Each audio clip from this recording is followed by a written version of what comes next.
میرے آقا صلی اللہ علیہ وسلم نے غریبوں کو مقام دیا سماج میں، ہم نے نہیں۔ ہم جب شادیاں کرتے ہیں تو مالداروں کو ڈھونڈ ڈھونڈ کر روک کے دیتے ہیں، لیکن غریبوں کو نظر انداز کرتے ہیں۔ میرے آقا نے فرمایا سب سے برا ولیمے کا وہ کھانا ہے جس میں غریبوں کو نہ بلایا گیا، بلکہ آقا اس ولیمے میں جاتے ہی نہ تھے جس میں غریبوں کی دعوت نہ کی گئی۔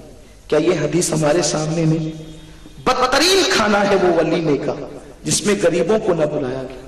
میرے آقا صلی اللہ علیہ وسلم نے فرمایا امت کے غریب امت کے امیروں سے 500 سال پہلے جنت میں داخل کیے جائیں گے۔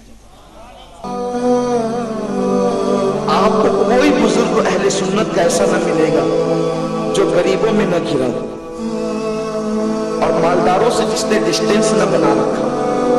آپ دیکھیے حضرت محبوب الہی خواجہ نظام الدین اولیاء تغلق نے بار بار اصرار کیا حضور ایک بار آپ میرے محل میں آ جائیں۔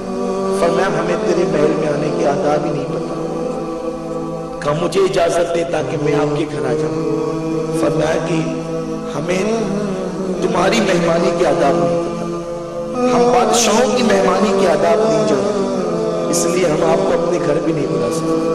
تغلق نے کی حضرت امیر خسرو سے کہا کہ حضرت تم مجھے آنے بھی نہیں دیتے، خود بھی نہیں آتے، اب میں حضرت کو اطلاع دیے بغیر زبردستی کل چلا جاؤں گا، لیکن خسرو تو میرا دوست ہے، بتانا نہیں۔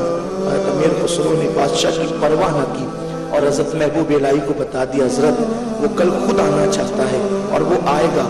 حضرت محبوب الہی نے کہا میں نے 2 دروازے گھر میں اسی لیے بنا رکھے ہیں کہ ایک دروازے سے جب بادشاہ آئے گا تو دوسرے دروازے سے میں باہر نکل جاؤں گا۔